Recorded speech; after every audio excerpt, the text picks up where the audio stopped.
All right, guys, welcome back to another episode of Target Talk. As always, we are your hosts. I'm Justin. I got Mike, and we got a very special guest with us, ZayyB from the OTG Podcast. Hey, man, I appreciate y'all for having me, bro. Appreciate y'all, man. Yes, sir. Yeah, thank you, man. How you been? How you doing? I'm good, bro. Just working, staying out the way, programming, just, doing a whole lot of working out, reading, just staying tucked away, trying to, keep it cool. I don't know what else to say, just, take care of myself, mind, body, spirit, all that good stuff, all that fun stuff nobody wants to do. Okay. Yeah, absolutely. Absolutely. Well, we'll just jump right into it, man. Let's start off. Tell us about the OTG Podcast, man. Oh, man. My baby. That's my project baby right there. The OTG Podcast, bro, it's just really a platform that, one, showcases the city, showcases a lot of our peers, a lot of my peers, because they're super talented. And just the Dallas scene deserves more light in general. So the best way I figured I can contribute is through the OTG Podcast. Secondly, and this is really more importantly, I really just wanted some. I don't got kids or nothing, so and I don't know when that kind of looks like for me. Right. So if I don't, I wanted something that I could leave behind, to my nieces and nephews. That way they could look back and see something that's funny from their uncle, or something that may have a piece of knowledge or game for them. And that's ultimately what I want everybody to take from. If you got some knowledge and game from it, then we did our job at the end of our hour and a half, 2 hour broadcast. Yeah, for sure. And we've seen the clips, man. We did our research on you. It's definitely entertaining. That's for sure. Hey, man, thank you, bro. We are. Yeah, man. I'm fortunate that I get to do it with my friends, right. Like people that I really have grown up with for 10 plus years. Arion, Cam, Micah, my god brother, Quay. I'm just fortunate. Shouts out to Logan. Like, we've been able to build a phenomenal team. But, yeah, when you do it with your friends and your homies, bro, it make it a whole lot better. And you get to kind of just be yourself. Like, you don't really got to worry about nothing. So it's just like that. Like, hey, bro, y'all already know how I'm finna get. I'm finna tweet. I'm finna crash out. I might say something outlandish. This is nothing different than when we on FaceTime. You feel me? So we just got a camera in front of us today. Right. Yeah, absolutely. One thing that I love about the podcast, man, is I feel like you're just a really good conversationalist. Yeah. Appreciate it. You're really good to just, like, have a conversation. And, like, as a listener, you get engaged with it. You're not just on there rambling. Like, you really just... Oh, man, thank you. Because I really be feeling like I'm rambling. I be feeling like, did the message get lost in translation? Did I stop too soon? Did I finish that thought? Like, that's what goes through my head sometimes while I'm potting, man. Do y'all have that moment? Yeah. Oh, yeah. all the time, man. I'm feeling like I don't know if I even answered Justin's question. I mean, that goes with it. But you want to hear, you come in every week and talk for 2 hours, of course you're going to be rambling a little bit. You're going to feel like that. Hey, man, we love it, though, man. And I appreciate it. We appreciate it, bro. As a whole cast, right, we appreciate everybody that fucks with us, and for y'all to have us on, or me as the representative, to have us all represented, that means the world to us. So, yeah, bro. And first of all, shout out to y'all, because y'all have been doing it up, too. Y'all got the sports blogs going on. Vlogs, my bad, not the sports vlogs going on. Like, y'all have been doing it up, bro. Appreciate you, man. Yeah.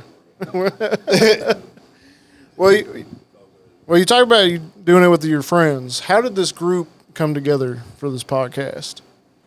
Oh, man, so this is... So, we started doing a live stream, and then that kind of just, like, fell out. So then I took a step back, and I said, you know what? Me and my brother could do this, me and Munyon. So I'm like, shoot, me and Munya, we got back to it. Just me and him, 2-man show. And my partner, Lou came on. And so, like, that's how we got, like, that core 3. And then we brought Cam on through, Micah and Cam on. Like, it just all came together, right? These are all my homeboys. I said, hey, bro, we bullshit anyways for 2-3 hours. Like, pull up on me on Sunday. Like, we could at least chill and whatnot and you know, record some shit. So, you know, like I said, each one of them, it was like a phone call. Yeah. And none of them are used to being on camera like that. None of them are, like, podcasters or even, like, super social media people. So for them to get out here and do it with me means the world. Because they took it serious, too. They went in, they took it as if it was their own baby. And I love each one of them, you know, just for that. So, yeah, shouts out to Cam, who came on at a time where we were looking to add another host, but, you know, he did well, so we just brought him on full time. Lou, been here from jump. Munyon, he had to take a step back for a moment, but, you know, he's always here. Micah, same thing. He took a step back, but he came back. You know, it's just we'll get it in how we get it in. We'll make sure the cast meshes the way that it needs to. Yeah. Yeah, and I feel like that's important doing it with your friends because it's not like you're forcing it. You know what I'm saying? It's just like with me and Mike, it's just natural. So it's, with you and your host, it seems natural to us as well. Yeah, definitely. And that natural feeling goes a long way. Yeah. You know, you guys got to have that kind of repertoire or that relationship with each other. That way you know what's too far. Not everything is content. Right. You feel me? Yeah. Like, not everything is content, bro. We got lines and boundaries here, but you know, it's y'all know where to clown at. Yeah. Yeah. Some people get a camera on and they just act out. Hey, what do they say? Niggas get real funny around the bitches, bro. Niggas get real funny when the camera come out. So, you know, that's just how it goes. But nah, definitely. Is there any influences as far as podcasting goes that you have? Honestly, Joe Budden. Yeah. You know, without a doubt. I was a Joe Budden rap fan to begin with. So to see him kind of take that retirement back, retirement and actually being retired. Not a lot of rappers really retire. Right. But for him to take this and, like, have his opinion on the culture that we love, bro, is amazing to see. And to see what he's done for, 10 years now? Mm-hmm. You know, it's only something to marvel at. You want that kind of consistency. You want that kind of, you know, legacy. You want to leave that catalog behind. So, yeah, definitely Joe Budden. I like Back on Fig. Who else? Community. I watch a couple different shows. I try not to, like, pay too deep attention because I want to make sure we still remain true to us, you know? You don't want to start taking it. Yeah. So, but, you know, I definitely do try to check out, you know, Brown Bag, another LA podcast. Like, I just try to, you know, tune in where I can. Yeah. Yeah. I don't listen to Joe Budden no more. I used to be a big Joe Budden fan. I don't like how he did Rory Maul. so I kind of, but just like I said, you're a really good conversationalist. I don't think anybody is better at discussing hip hop than Joe Budden. Hey, look, and that's what I want to beat, bro. That's what I want to beat, not beat. Yeah. You know. Yeah, for sure, man. Well, let's specifically talk about yourself. You spent 8 years in the military.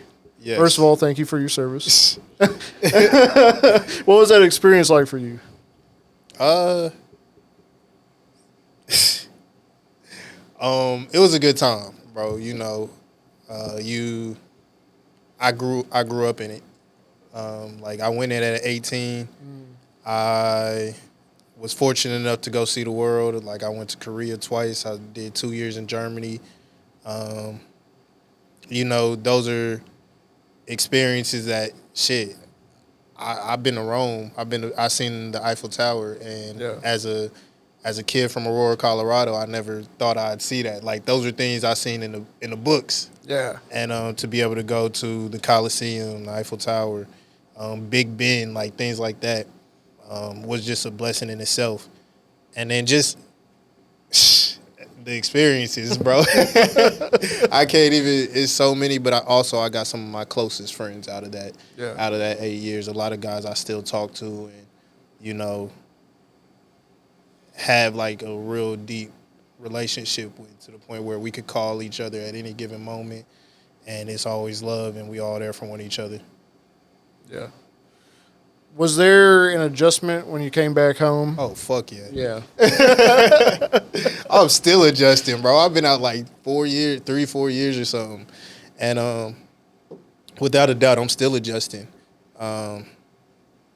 Just realizing the difference between, my actions and as a service member, like just on like the things I might find funny or the things that I might do. Like I'm still kind of institutionalized, fool. Like I got shower shoes. You feel me? I wake up at the crack of dawn. I still got to work out. But it's that discipline. Yeah. And it's definitely an adjustment because you go from having everything kind of structured and laid out for you, what to do, when to do it, how to do it, to kind of having free reign on everything, So that's probably the biggest adjustment. And I'll be honest, I wanted to go back a couple times. Like, I've almost been like, you know what? Maybe being a civilian isn't for me. But nah, I love it here. It's fun. Yeah. Especially because you went in there right at 18. Yeah. So, like you said, you grew up there. Yeah. So that's kind of like all you pretty much know. Dead ass. Like, let me see. I came out the military, 26, 27? Like, this is all new. August, actually, yeah. August would be 4 years. Wow. So, just every day is a different struggle, going from being with your homies every day to, now you like, damn. You feel me? That's what it really feels like. So, yeah. You mentioned being from Aurora. Yeah. Colorado. Were you there before in the military, or did you? I was there. So, like, I'm originally from out there. I didn't move to Texas till 2009. Okay. So, like, my folks still live out there. My brother still lives out there. Like, I still got a lot of family in Denver, a lot of close friends. Like, I went to elementary, middle school, and I lived in Georgia, but, like, for the most part, I consider Aurora and down here home. Yeah, Aurora, Louisville, Dallas, Denver, all that's home to me. What's it like out there in Colorado? Hey, niggas gonna cook me, but hey, fool, it's low-key boring. Like I'm not, and like that's not me trying to talk down on it. It's just that the culture I come up with, because I come up more so down south, and then what's in Denver, like it's primarily white. Yeah. There's not much of a black culture, and they're working at building it. But that's what I mean by like it's just not fun. Like it just doesn't seem enjoyable to me. Like I'd rather be down here. I'd rather be at home in Dallas. But that's just how it feels. Like Denver doesn't feel like a big city. Right. But it's cool though. It's cool to go relax, take a moment, go snowboarding or something. Like there's no reason to stay in. There's no reason to stay in Aurora for real. Like if you stay in Aurora, why? Like go to Denver, but definitely go hit the mountains, go snowboard, go do something. Colorado itself is a beautiful place. Yeah. Denver's a beautiful city. You got the mountains on the backdrop, but as far as like enjoyability, yeah, I want to do it. Yeah, any day. What was that move like? What was the adjustment like coming to Dallas? Honestly, I don't think my adjustment to Dallas was that bad. Like I said, I went back and forth between Denver and Atlanta for a long time too, and I feel like when you come up from down south, you already come with manners and everything, and you talk a certain way. Everybody talks kind of the same. So when I went to Denver, I had been in Atlanta for a while, or I had been in Gwinnett County for a while, and so it was like I got there and they were like, "Why do you sound like that?" And I'm like, "Sound like what?" Like, And then things like that, food. Like, I wasn't going for that. You couldn't call me that. It was disrespectful because down here it kind of is. Yeah. Or it was, at least back then. Now you can kind of get off with it. So I think coming back down south, the hardest part about the transition is always wanting to go home. You know, all my friends was down there. I came down here as a freshman. I didn't really know anybody. So it was just like, damn, I just want to go home. What's the music scene like that out there in Colorado? It's dope. You know, it's not as robust, but there is a lot of dope artists. They call him AP. That's his full name. Trev Rich. Those are two of my favorites. My homie, Grimy, Westside Grimy. Like, there's a lot of talent out there, but for sure, like, those particular two, they call him AP and Trev Rich. They're for sure two of my favorites and two of the most, like, they have the longevity. They're the kind of pulse of the city, if you ask me. And there's a lot of other dudes. I just am not as familiar with them. Right. So, speaking of the music scene out here in Dallas, you have a lot of the music scene on your podcast, man. Where do you think the music scene is right now in Dallas? Oh, I think it's in a beautiful place, bro. Once again, I kind of grew up with the scene. You know, I feel like everything comes in waves. I came in, and at the time, that's when, like, Go Yayo and them was really popping. So, like, it wasn't still my wave. So, like, we're growing up into, you know, a beautiful scene. I'm sorry if that makes sense. But long story short, I like where we're at. Yeah. You know, from both sides. You know, there's the trap side, the New Dallas side, everything over there. Our indie side, you know, it's beautiful to see everything that has come. And I can say, especially with, you know, a lot of the guests that you guys have had, I've been fortunate enough to see them grind it out for, you know, years. Yeah. You know, I've been fortunate enough to, like, know Wille when he was a DJ, you know, and see where he's coming, to see, like, the strides his music is taking and who he's become. Same thing with Breon. Like, a lot of these people I've known for so long, and it's just like, damn, this is a special moment. Yeah. And then even on the, you know, you got Big X doing this thing. You got Rosama. You got, it's just a gang of guys. Montana 700. Like, the city itself is just in a bubble. Like, you know, it's kind of like when Memphis had their run. Yeah. You know, Dallas is getting this opportunity to run, and I think the more eyes we can bring to it, the better.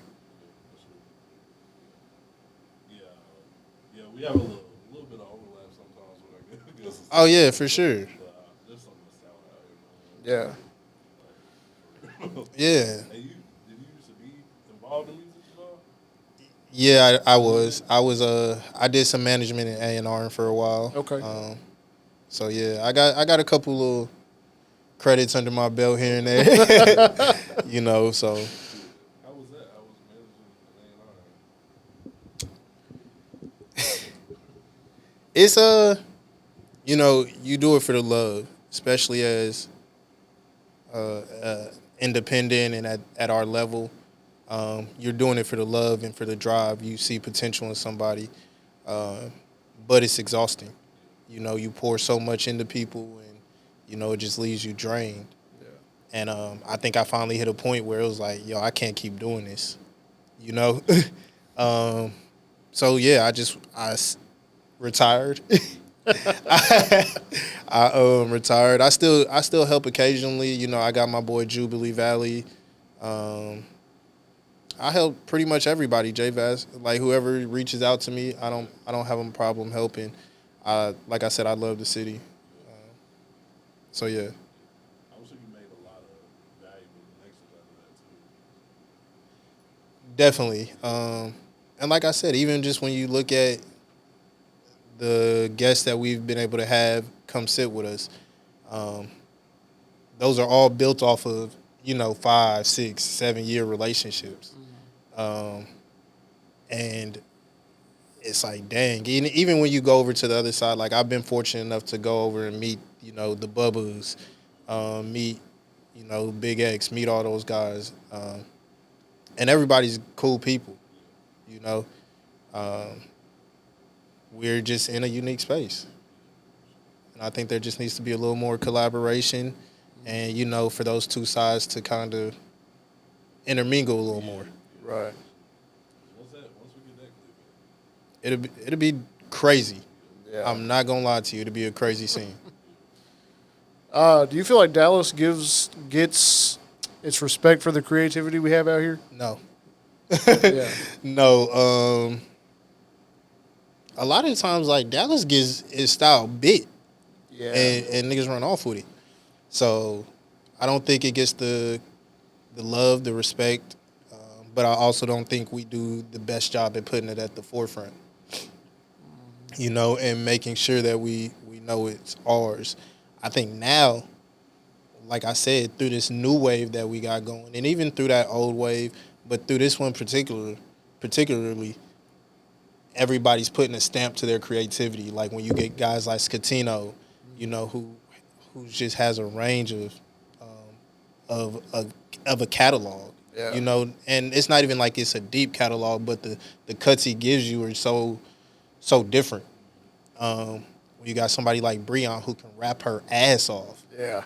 You know, you got Wille making fucking dance, like two-step songs, bro. Like, you know, you got Big X going to country. Like, we're putting a stamp on what Dallas creativity actually is, what we can do when given the opportunity, and I think it's dope. What do you feel about like Big X going to country and like Beyonce with the country album? Fuck it. Just do whatever, right? Yeah, like if you talented enough to do it, do it. If you feel like you can go over there and you can get a bag, rap's dying. Like there's a war against rappers, you know. Granted, niggas are doing dumb shit, but like let's just, they are doing dumb shit. But you know, rap is a dying sport, and it's even shrinking. Like that big megastar level is about to be incredibly hard to obtain. Yeah. And that's why I always preach, like, you should probably focus on a core fan base. Go from there. But trying to reach this megastar level and be Drake's, Kendrick's, whoever you can name, Rod Waves, like, you know, focus on that core fan base first. that's how you get there. Yeah. That's what Rod Wave did. Yeah, he made off of sad songs. Like, I ain't never turned one of them mugs on, but I done heard a million of them. I can sing them word for word. He can sell out wherever he go on with songs. You see? Yeah. But I do feel like that's kind of like the bag that these rappers are going, because like you look at like Playboi Carti. First of all, music's not great anymore. I'll say it. I'll say that it. album. I can't believe I didn't even listen to We it. all on the same page. I can't believe people waited that long for that album to be that sorry. Yeah. I am appalled. Like, you know what? I'm not gonna crash out on Cardi. Do you, bro? I heard you got some things going on. He got a fan base. I mean, like a crazy fan base. Crazy. Yeah. So it's like if you do stick to that, find your fan base who supports you. I think you'll be set. Definitely. There's a lot of artists like that.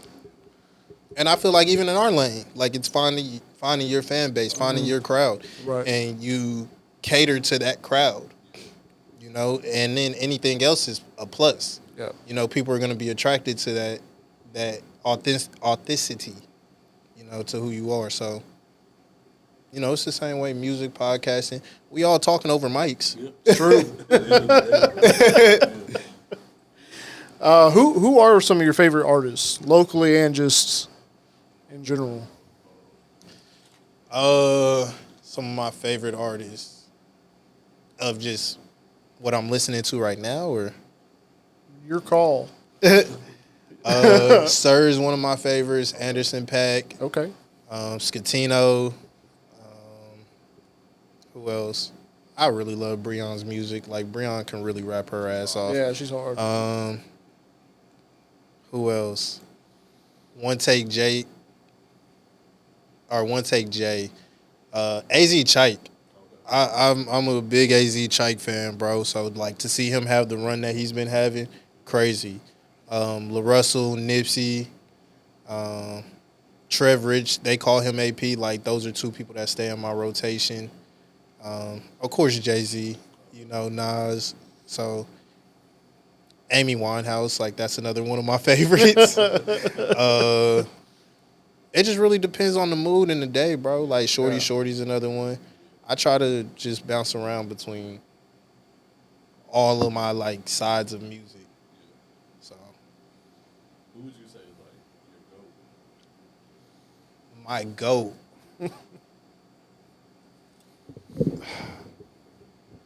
My GOAT would have to be like rapper, artist, or Just artist. artist. Then I'll get the rapper. It's not right. My GOAT artist. Niggas have canceled my GOAT artist. Like, I don't know what to say. Like, even, you know, despite everything that he has said, like, just looking at his body of work, right? From My Beautiful Dark Twisted Fantasy, which he hates, 808s and Heartbreak, College Dropout, Late Registration. Even when he leaked this last album, like, some of these albums I didn't like in between, but I look at him and I'm like, damn, this is a great artist. Like, this is a great creative. And if I can't give him the love, then, you know, I guess Tyler. You know what I mean? Like, Okay, yeah. but, like, at the end of the day, like, if you're asking me, like, a GOAT artist, like, just through and through, yeah, I gotta say yay. I'm sorry. Yeah. I get it. I mean, like I'm not checking in for new yet anymore. Yeah. But College Dropout, I'll give him to Pablo. You know, Pablo's like my favorite. It's like hit or Pablo miss. was the start of the dropout for me. But up until Yeezus, it's like I didn't fuck with Yeezus like at all. Yeezus? Nah, I wasn't with the additional sounds, and it was sonically unpleasant for me. have you went back to it? No, I refuse. I think if you go back to it now, your ears might be a little more accustomed to it. Maybe because, like, it was ahead of its time for sure. Yeah. It was, and that's what I mean. Like, you look at somebody like that, and you're like, damn, bro, fucking genius. You know. And even like with Bully, I thought Bully was amazing. Like, I did when it leaked. I'm going to listen. I'm sorry. Like, I wanted to hear what he had to say or like what the music was, and I just thought the album itself was beautiful. It was pretty good album? Yeah. Does it sound like he was focused on music? Yes. It sounds. It's very music. It's no controversy. No. Okay. Like, you know, and that's why I'm like, when you look at the things he's doing, like, it's probably for attention, promo, whatever. But like, he I don't want to call him crazy or say he needs help, but like, hey, seek help. Like, seek help, my boy. There's something going on. Like, yeah. Come on, man. So yeah. But I think it's safe to say, like, as long as you say, like, yeah, yay, great artists. Mm-hmm. Great person? No, crashing out right now. But Yeah. I think a lot of people would agree with you, though. Ye is musically talented. Y'all niggas debate music. Yeah, like, and that's where it gets hard, though. Like, people will, you know, be like, I don't really care. Like, he's a shitbag in real life. Yeah.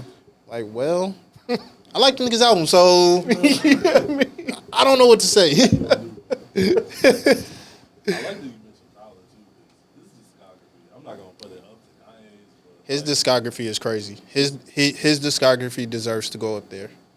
I'm not gonna lie to you. Like, even as a rap, like, as anybody in there, like, he has one of those discographies. I don't From, think that a lot of people realize that. bro, And you go back and you just seeing the progression from each album. Yeah. you know, you can't knock who that is and what he does. So yeah, no, I think his discography is honestly just as up there as anybody's. I may not always like all of everything, but there's that range in it. Yeah. So For me, like, I don't know, anytime you can drop an album that I can't relate to completely, like, at all, and I still love it, like Igor, okay, like, you know the album, I can't relate to that. But that I can't relate. The album's phenomenal. You know what I mean? If you can do that, you know, I'm like, all right, you got it, you know. So, I think my bigger thing is I typically skip over those albums because if I don't feel anything, if I don't relate to it, like it's not gonna get a whole lot of replay. Like I'm not going to revisit. That makes sense. Yeah, so It's got to draw you in and keep you yeah, there. and keep you there. Like that's that core fan base. Like, Is there one album, any artist that you listen to still to this day multiple times? oh, Volume 1, by Jay-Z, Life and Times, Volume 1. Shit, All Eyes on Me. Yeah. I put on any nip. So, but yeah, there's a lot of just music I throw on. And even if it's just one album, one specific artist, it's always going to be My Life and Times Volume 1 by Jay-Z. Yeah. Yeah. Oh, yeah. So you recently stepped into acting. You played Tyreek in the Natural Selection film, man. How did you get that role? Oh, man. It was real deal. So my partner Jordan, shouts out to Jordan, he was working on this short film and he needed somebody fell out. So he was like, hey, bro, if I need to, do you mind if we throw your name in the hat? Like, if we discuss, put you in it. And me sitting on my couch, chilling, partaking in my favorite extracurriculars. I'm like, shit, I'm not doing nothing. Like, yeah, fuck it. Let's do it. Yeah. And so he called me back a couple days after going through a couple different names. He offered me the role. So, yeah, shouts out to him. We went to school together, too. I won't say we went to school together. He's like my younger brother's age, but I'm cool with his older siblings. So, like, his older brother and I are a year apart. And his brother does music. Shouts out to Deleon. He's a phenomenal artist in his own right. So, yeah, like, it's kind of like family almost. So, he offered me the role, and I took it and did my thing with it. How'd y'all feel about it? Yeah, I liked it. Yeah, it was good. I want to get into your character, but I want you to explain, like, how would you explain the character to someone who hasn't watched it? I mean, I'm a villain. Like, I saw a crash out of this movie. yeah, like, I'm a villain. Like, I feel like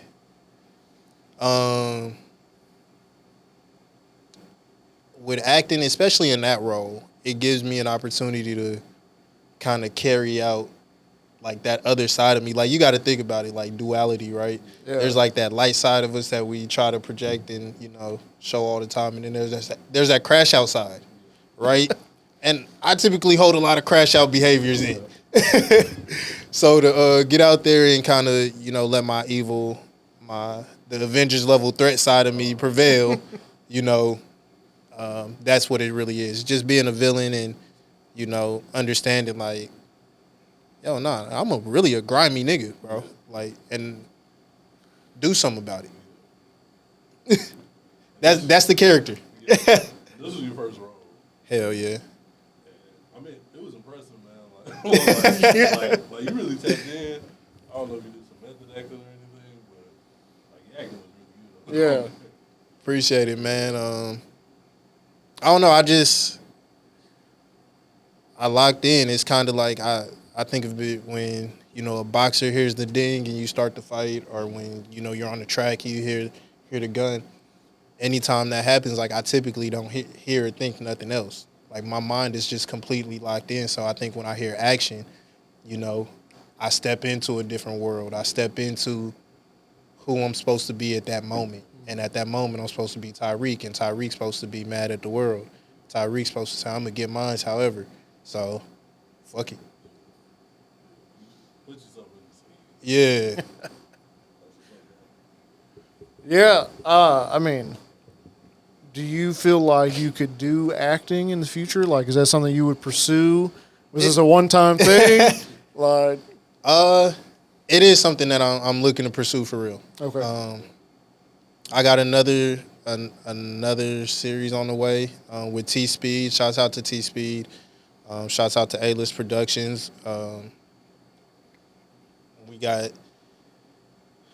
We got the series on the way. Oh, why am I drawing a blank? I'm tweaking. I'm not a good promo man. Any details about the series you can put out? It's gonna be a good one. I don't know. Brothers to Enemies. Oh my God, I'm so sorry. Damn. Yeah, Brothers to Enemies is coming soon. I'm super excited for it, bro. It's just another chance to really step into a role, and lock in.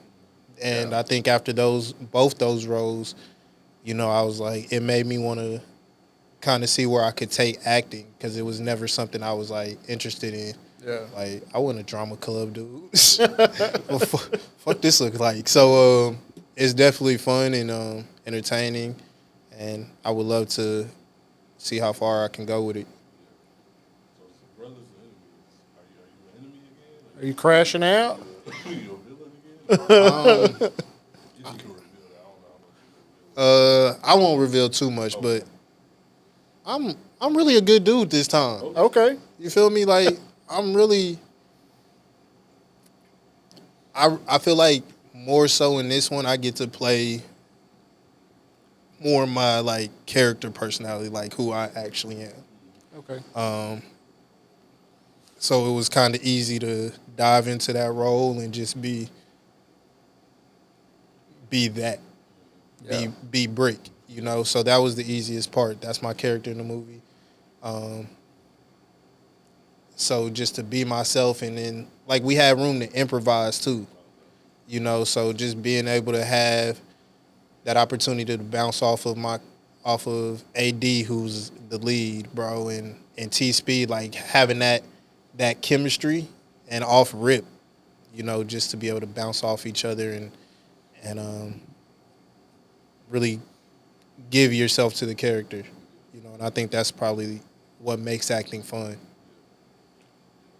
When the natural selection, y'all started out with like the hooping scene. How was it shooting the hooping scene? Was it multiple takes to get the shots right?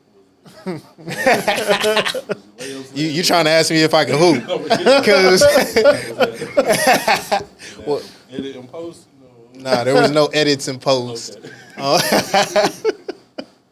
Oh, y'all got to stop trying me. I feel like I'm gonna have to really get out there and hoop. Cause my brother called me, and my big brother calls me. He said, "Nigga can't hoop for shit, but can pistol with the fuck out of nigga."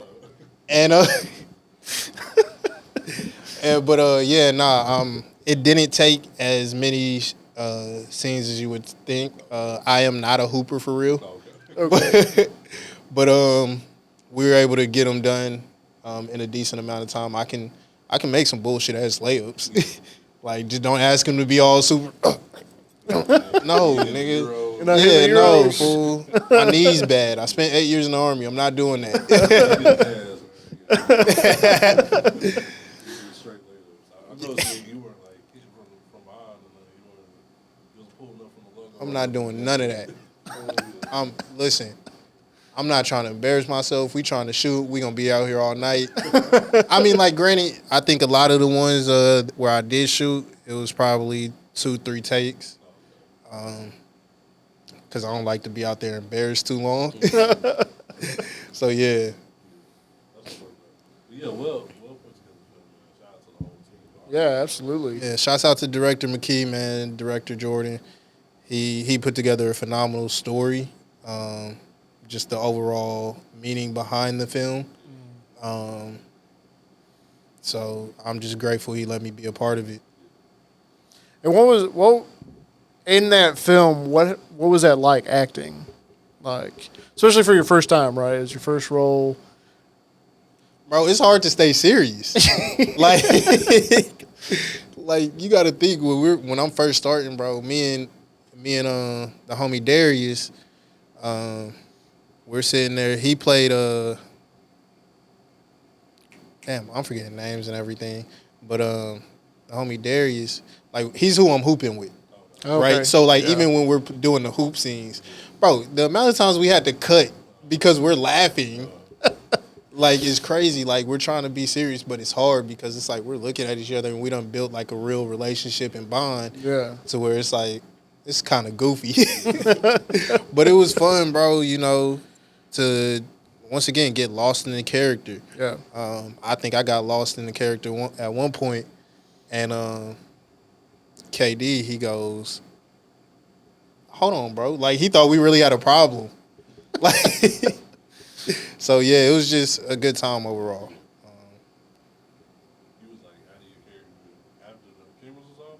Nah. I was too deep in character while the cameras was on. Yeah. You know, so yeah. When the cameras come off, I go back to my real personality. You didn't take Tyreek home with you. Yeah, I can't take Tyreek home, bro. He got too much crash out behavior. So, is there any actors that you try to model your acting after? Honestly, nah.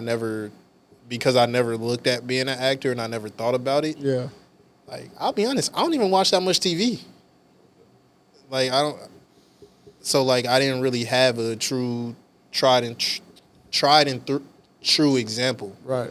of, you know, who I should mimic. Like, yeah, I've seen Will Smith. I've seen them all, but honestly, a lot of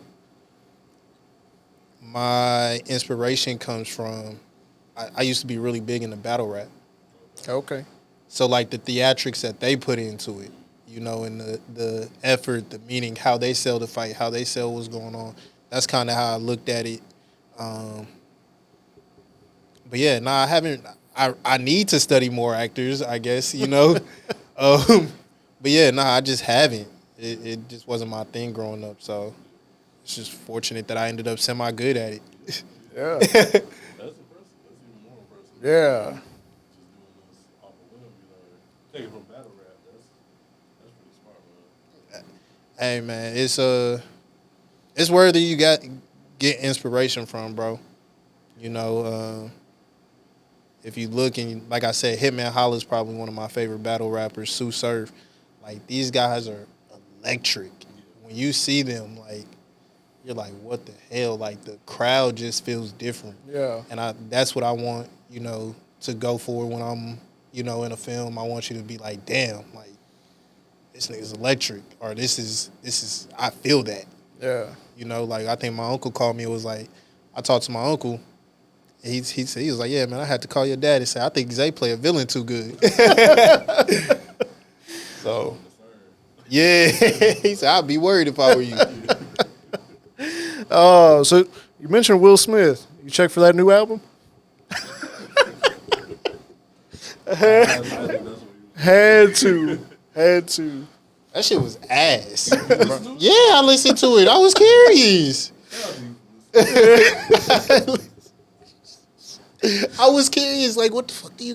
Because like I seen an interview and he was like, two of the people that he reached out to when, you know, just even thinking about this album to get advice on coming back to rap was Kendrick and Jay-Z. And they said, hey, bro, just speak your truth. Like, what's Will Smith, 50?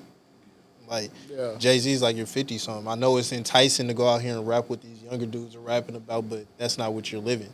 Live your truth. And Kendrick's advice was, hey, man, just go out there and say that shit. That shit that you've always been wanting to say, go out there and say that shit. So, and ultimately, it just said, go be you. Yeah. You know?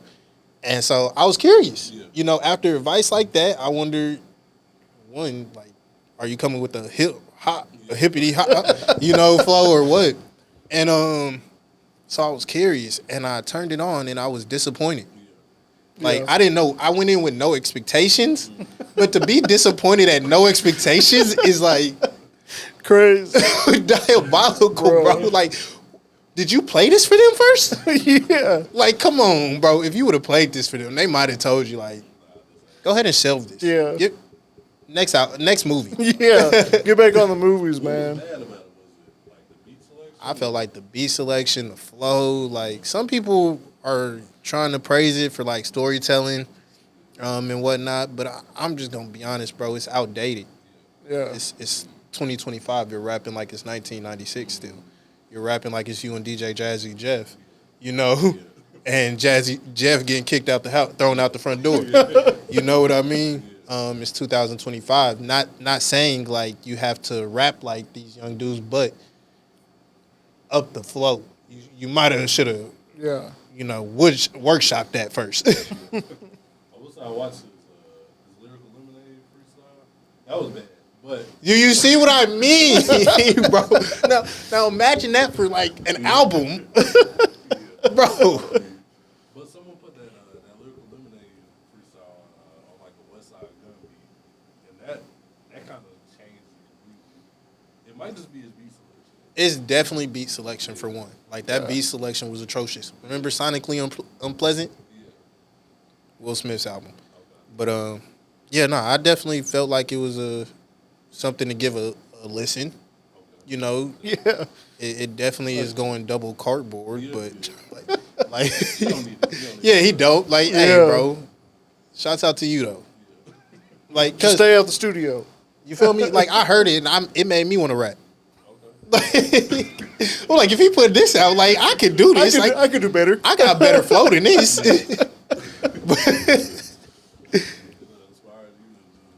like, I can do better than this. If this is the same as we could. Like, I'm just saying, like if You might need to add that to your bag, man. Podcast, acting, rapping. well, Do it all. hey man, we'll see, bro. You never know. You never know. For sure, Sorry, man. man, we're gonna get the podcast hype, Yeah. He got 16s in the tuck, so Hey, my guy Logan, my guy in the chair. That's what we call him at the. If I'm the Avengers level threat, we got a guy in the chair. We got. He's been working on freestyling too. We might have to do something. I better start practicing, man. I was talking to Mike. I feel like this is probably something that everybody does. But like when I was in high school, I'd get on an instrumental beat. I'd try to rap, man. It ain't nothing wrong with that. Just know when you should hold them and when you should. Yeah. Like I got a bunch of things I just rap at home. Yeah. I don't mean they gonna come out. That's right. I was like, no, this ain't it. This ain't it for me, man. I don't think you can be as passionate about music as we are without like taking a hand in writing bars or any way of making music. Nah, for sure. I feel like when you love this culture, this industry, at least in music, you're going to have that love somewhere, no matter where you get it from. Yeah. Like I always grew up rapping. Me and my brothers, we battle rapped each other. Like I always grew up with a pen. I write poetry. Like it's just one of those things. So to be able to have that voice and input and kind of, I don't want to say so, but that opinion and what gets pushed to the world, Yeah. we should take that a little more. What's the word I'm looking for? We should care for it a little more delicately, including with just having a platform in general, watching the message that we put out. So, Oh yeah. Let's switch gears into the sports side of things. Sports fan, yes. yeah. Favorite teams though. So I'm a long time, like I said, I grew up in Gwinnett County. I lived out there for a while. I'm a long time Bulldogs fan. Go Okay. Dogs. I'm a long time Nuggets fan. My granddaddy was a Nuggets fan. Is a Nuggets fan. I'm a Nuggets fan. Probably since the Carmelo days. Not Okay. even probably, like definitely since Carmelo. I was in third grade, so. Yeah. But I'm a Rangers fan, of course, for baseball. But outside of that, I don't really have no NFL team. Like I might say the Chiefs, but like I don't really give a damn. Yeah. You follow players in the NFL? Not really. I don't really give a damn about them. I'm just here to watch the game, bro. Yeah. You feel me? Like How you feel about the Nuggets this year? it was disrespectful. Yeah, go ahead. It's Yeah, we gotta disrespectful talk how they about did that, my man. dog, bro. I don't like that. Right before the playoffs, like Yeah. even if, because I've heard and this is my first time getting to talk about it too. Okay. So Let's hear it. I think it's disrespectful. Just as you're getting ready to go into the playoffs. I understand there's some friction amongst the GM and Coach Mike.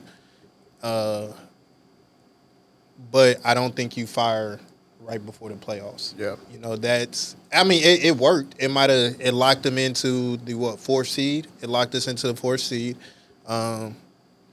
So hey, whatever works, I guess, but just the ultimate disrespect. Like for somebody who's been with your organization 10 years, who won you a ring, won you your first ring. Yeah. You know, and keep in mind, Jokic is a large part of that. Like, yeah. But the coach matters.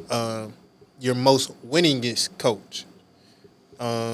Yeah, sure, he might be a little hot-headed. Toughen the fuck up, fellas. Yeah. Like, you know what I mean? Like, that's your coach. He's supposed to get on your ass when he's saying like, "Oh, these guys are just gonna say coach is tripping." Well, yeah, I'm tripping. Look at these turnovers. Look how we played on defense. Look at this. Yeah. So it's a players' league, and I don't think Jokic had anything to do with it. I think it did. It was just straight based off of the friction between the front office and who Coach Mike Malone wanted to play, and just them being frustrated. Yeah. But yeah, fuck them. That was disrespectful.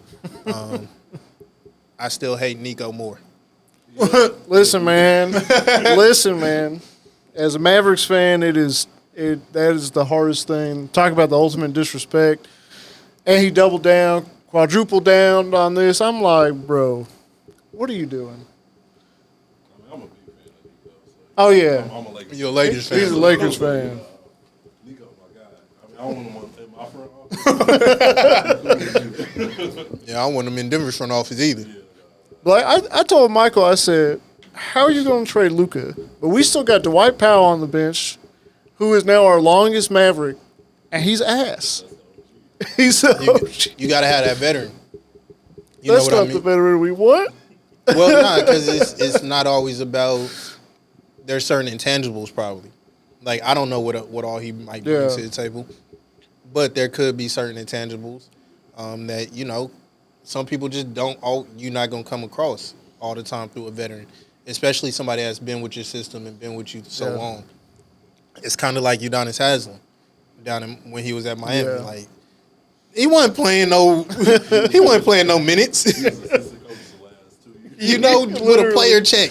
Yeah. And then they gave him a role in the front office. Yeah. But he brought that leadership. But even then, I don't even know if Dallas needs leadership now. Like, you got Kyrie, you got veterans. Yeah, we have veterans. So. So you're pretty happy about Carmelo and being inducted? Shouts out to my dog, bro. Shouts out to Melo, bro, because that's a real bucket getter, bro. Oh, I feel like he doesn't get his credit for being a walking bucket. Like him and DeMar DeRozan are like walking buckets. And but Carmelo making it into the Hall of Fame, his Cayenne going to Syracuse, like what a beautiful year for Melo. Yeah. And the Anthony family as a whole. So yeah, bro, I love it. Carmelo, I think just the fact that he don't have a ring, that's why a lot of people sleep on him.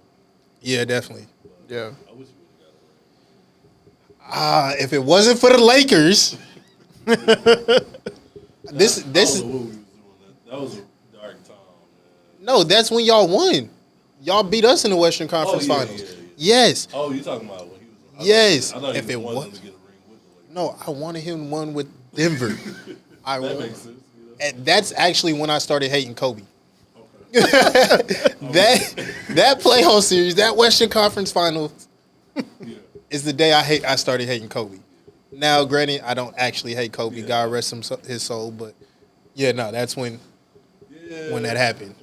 But, had to happen, man. Had to happen that way.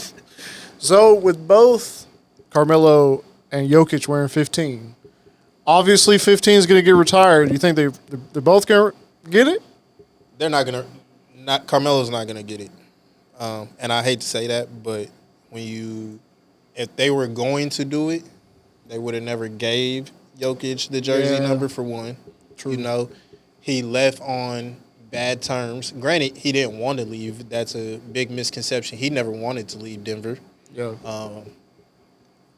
But it ended pretty poorly. Jokic has it. Jokic won the ring. Jokic is Jokic. Multiple MVP, you know, yeah. that's unfortunately a Melo with a 7. That's what's going to be retired in New York. You know, Jokic 15 is what'll be in the Denver Nuggets rafters. I wish they could retire twice. But I feel like that's unlikely. Possible, but Yeah. Yeah, like you can't even debate it. Oh, but shouts out to Jokic. Shouts out once again, just 2 generational talents. And fortunately, the Nuggets were able to get a ring with this one. Yeah. That I was overjoyed. I wish I could have been home for that. Crazy out there. You say ain't nothing to do out there. Now, crazy out there. It'd be cool at home, bro. Like they got some things going on, but it's not Dallas. I feel Yeah, it's up every night out here. for real. Like I might leave here and go to a function. Yeah. So you got any predictions for the finals? You want my honest opinion? Yeah, Or honest opinion. Nuggets in 7. Is that your honest opinion or biased opinion?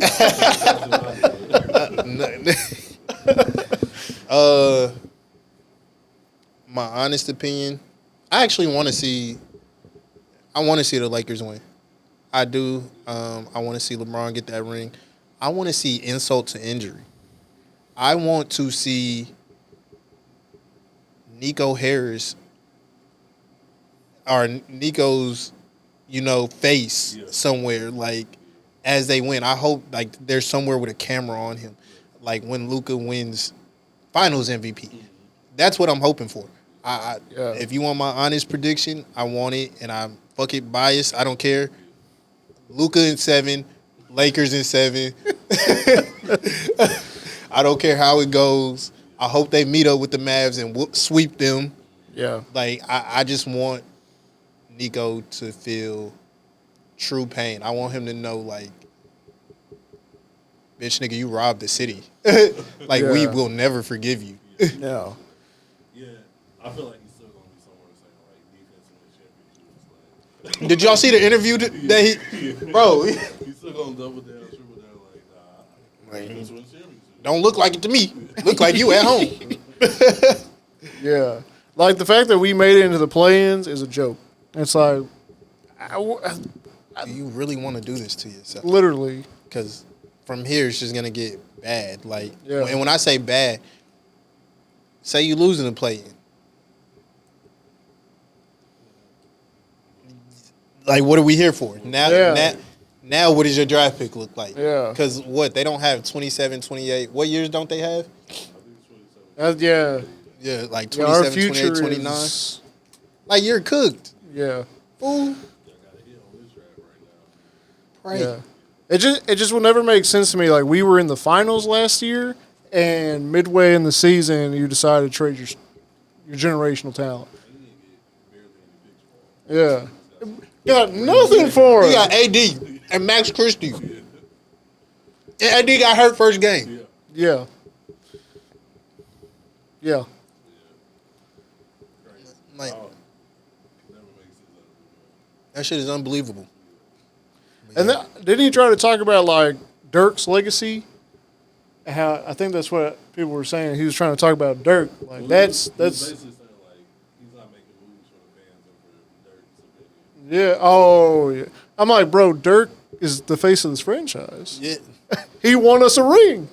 What you mean? Something you're not gonna do. Something you're not gonna accomplish now. Congratulations, you played yourself. Like me and Mike talked about it multiple times. Like there was a point in time where we were praising Nico Harrison because he made great moves like bringing Kyrie, PJ, literally 2 weeks before, bro. And then now it's just like, bro, the hell are you doing? Yeah, nah. Your opinion, you're like reputation took a big hit. Like, what do you? He got to be getting ready to go to the Lakers. He got a job over there waiting in the Lakers. He got to, bro. Maybe, man.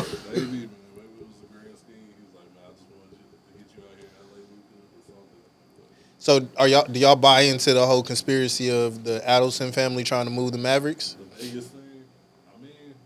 I mean, when something like this doesn't make this much sense, it's like it's hard. I mean, it's easy to believe conspiracy like that. Like, you trying to make some sense out of it. Yeah. like I can see it happening. I mean, they're a gambling family, right? They came from Vegas. Yeah, the Sands family. Yeah. I mean, you're obviously tanking the team, man.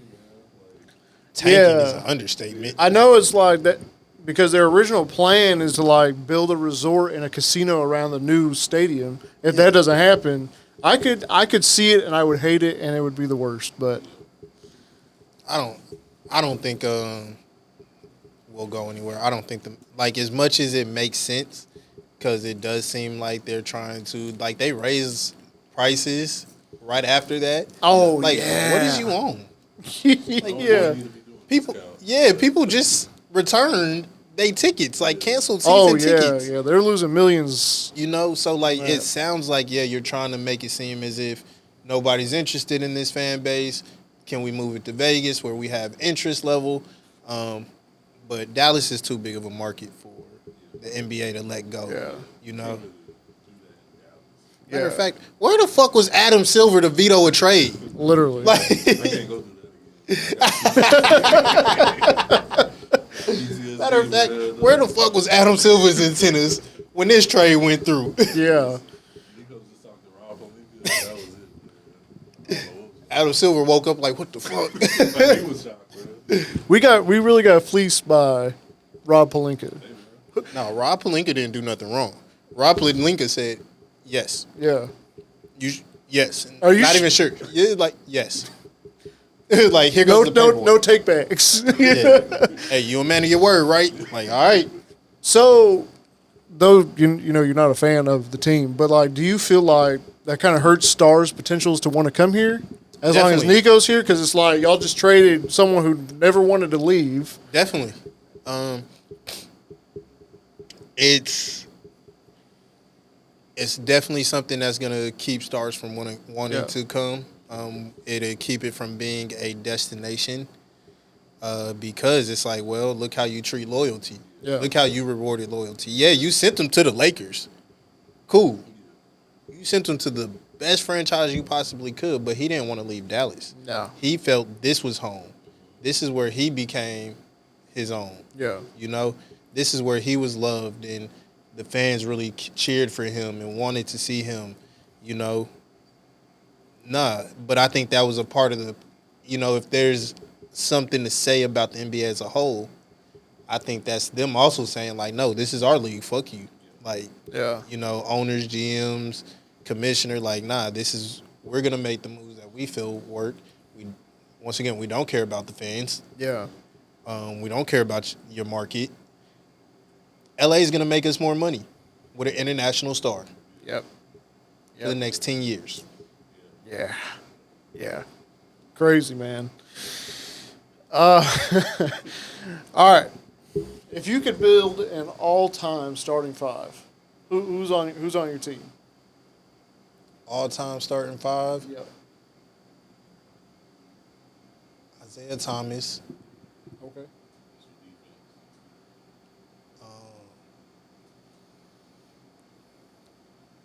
Just all time, they have to be the best, or I don't know, whatever you feel like. My personal all time, I'd go Isaiah Thomas. I'll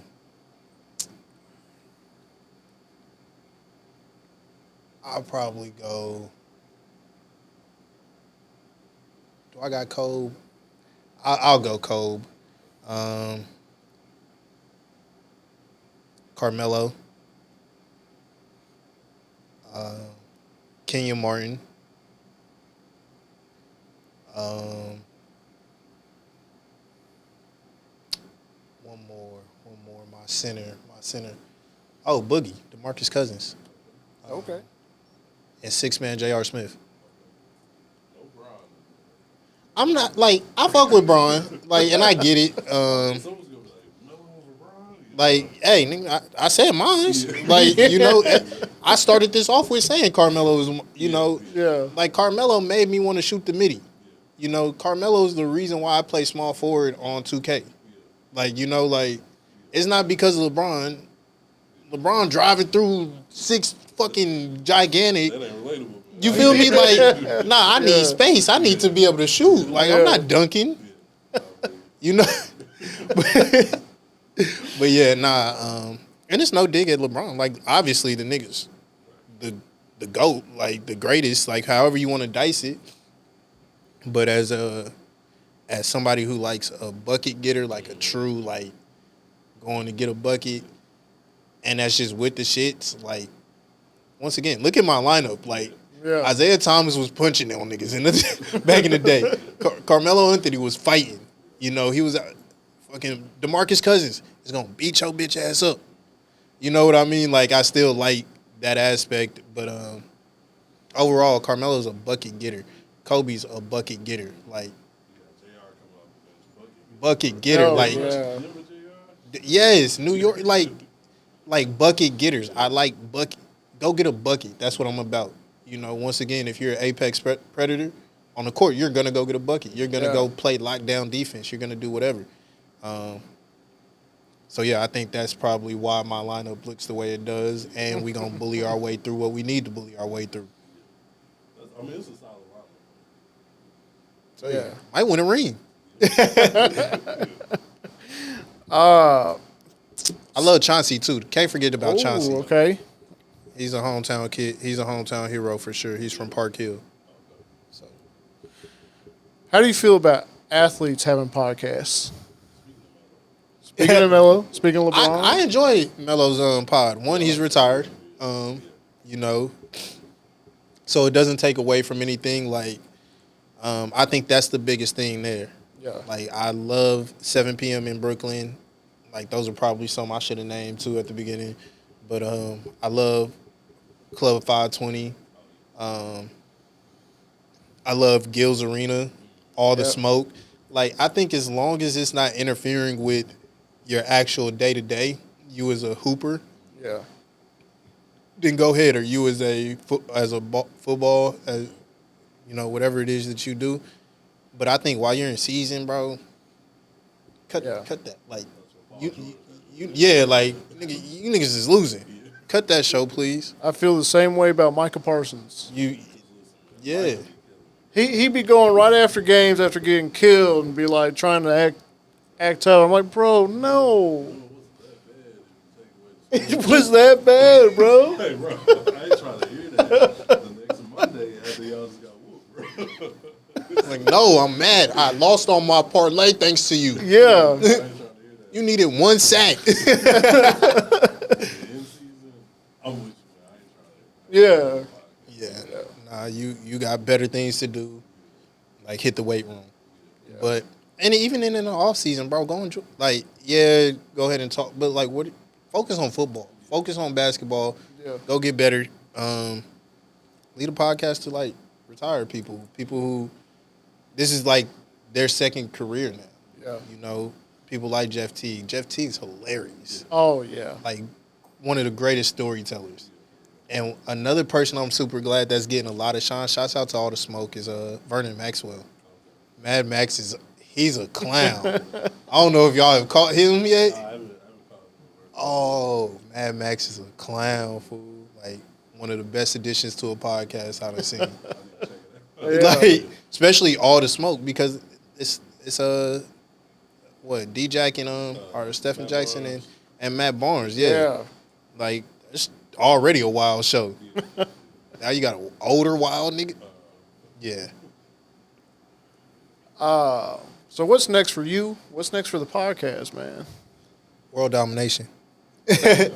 But nah, what's next for me and the podcast is we're just gonna stay locked in, bro. We want to expand. We want to do more collabs. I'm gonna try to get out. Not even try. I'm gonna do more content. I'm trying to. One of my big goals for 2025 was to let my hair down more, come up out my shell, be a little more interactive and friendly. Like I'm always friendly if you meet me, but like trying to actually be more. Come outside. Like a lot of times I just stay in my house and mind my business. That's my favorite thing to do. So just get out in the community more. Make sure, I build a relationship with other podcasters to see where we can help this scene go. Yeah. So yeah, definitely more collabs, more content. Shoot, I'm looking for more roles, so I can definitely get more acting. I might be getting back into some A&R and work. Okay. We'll see how I feel over the next couple weeks, and but as far as the podcast, bro, we're just gonna keep it moving. We're looking to add a new cast member, so we'll see how that goes here in a few weeks. We're looking to add a live stream soon. We got a lot of things that we're working on, bro, and it's beautiful to see once again how the team has come together, who wants to be involved in what, how we're moving forward. Warms my heart, bro. Warms my heart. Appreciate you taking that step outside. Yeah. Appreciate y'all for having me. This is like my first appearance anywhere. Appreciate y'all for having me for sure. I had a great time. Before we get out of here, though, is there any advice for anyone trying to find their voice, in any creative way? Any advice for anybody trying to find their voice? Yeah. Honestly, look at what's important to you. When you look at your morals, your values, things of that nature, that'll help you define your voice, because it'll help you live in your truth. If you value authenticity, honesty, integrity, that stuff will carry over in your content, because it'll be how you choose to present the message. Yeah. So yeah, I would say take a hard look at your values, morals, and start there, and then just being true to yourself. Like ultimately, I guess what Jay-Z and Kendrick told Will is just be true to yourself. That's the best thing you could do. At times, I'm an introvert. So a lot of times you'll see introverted behavior. At times I'm an extrovert, so sometimes you might look up and see the extroverted. But all the time I'm an asshole. So, you just got to take that as it comes. But, it shows in the message. Like, yeah, I might come off a little rough when I say it, but listen to what I'm telling you. It's rooted in, integrity. Is rooted in honesty. It's rooted in this is shit. Fuck you if your feelings hurt. Yeah. Shouldn't have been a deadbeat. Yeah. That's how personal. Nah, nobody personally. It goes back to the Anthony Edwards thing, because I crashed out and I had a lot of people DMing me about it. Like, how is he a deadbeat? I'm like, oh, just because you paid it, you willing to pay the money, bro, you still got a responsibility. Deadbeat, nothing changes, and I was disappointed that I had to explain that to grown men, and some of them still was like, what? So I'm really in shock, questioning some of you niggas. He's doing better than some deadbeats. Oh yeah, for sure. I'm not taking nothing away from you, at least financially taking care of your kid, but first of all, because I don't want nobody to think I'm letting Shorty get off either. Oh, yeah. She's a fucking predator. I don't care what nobody says. She's a predator. You knew what was going to happen with this young dude. Predator. It's just a fucked off situation. So, real victim is a child. Oh, God. And that's who I'm advocating for. Yeah. I don't give a fuck about Anthony Edwards and what he got going on in his personal life. Yeah. No, you're right. Why don't you tell the people where they can find you? And also, is there an episode that they should go to if they're tuning in for the first time? So first and foremost, you can find me at the real ZayyB, 2 Y's, so TheZayYB. Oh dang, I forgot the real, but you get it. They should figure out the real. Yeah, you know, you get it. If you don't, stop being a dickhead. But no. Hey, it'll pop up regardless. So yeah, you can catch me at the real ZayyB on pretty much just Instagram. You can catch me on TikTok, Instagram, Facebook, YouTube every Sunday at the OTG Podcast, Spotify, wherever you stream. We are there for you, for your laughters, for your new music, whatever it is you're looking for. We're there for you. And then one episode that I think people should watch. There's a lot of these mugs, bro. Hold on.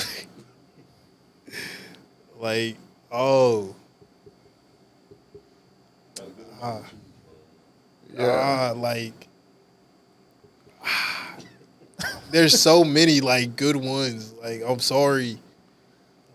Okay, if you're just which one that you gotta watch, I would say honestly probably Brett Fires with a Shag. I don't know why, but everybody seems to that one is loved. A retired YN story is loved. Great titles. Thank you. Hey, matter of fact, if you're gonna look at one, I got my mind made up. Go Heal My Brother featuring Heartbreak Jones. Okay. I feel like that was a funny one. Oh, there's so many good ones. Basically, just go check out the podcast. Go man. watch the catalog. That's why we give y'all so many, man. Because it's just enjoyable for us. No Joe Wallace, that was a great episode. Creeper's episode was a good episode. What else? It was just Lucky's timeout. So shouts out to Lucky, bro. That's my guy. But when Lucky came by, we potted for 3-4 hours. Yeah. So that one is insane in itself. We had to split it into 2 different pods, and we haven't done that since with anybody. So I think if anybody, I want to give anybody a shout out. It's Lucky for that one. Yeah. Yeah, it was. Thank you. All 4 hours. It was definitely worth it. Shout out Lucky. Thank you, man. So yeah, bro, it's just a lot to go watch. But yeah, definitely go check out that Go Heal, brother, my brother. Okay, for sure. You tell everybody where to find the podcast. What about the short film, man? Where can they find it? The short film is on YouTube. Natural Selection, and then parentheses, a short film. It's about 12 minutes long. Beautiful message, beautiful message. There's a meaning and a story behind it. So definitely I would advise checking that out. Brothers to Enemies on Tubi coming soon. Once again, shouts out to T-Speed. And yeah, more podcasts on the way. Yeah, man. Shady. We appreciate you coming on, man. Man, appreciate y'all for having me. I had a good time, bro. Yes, sir. It's definitely been fun.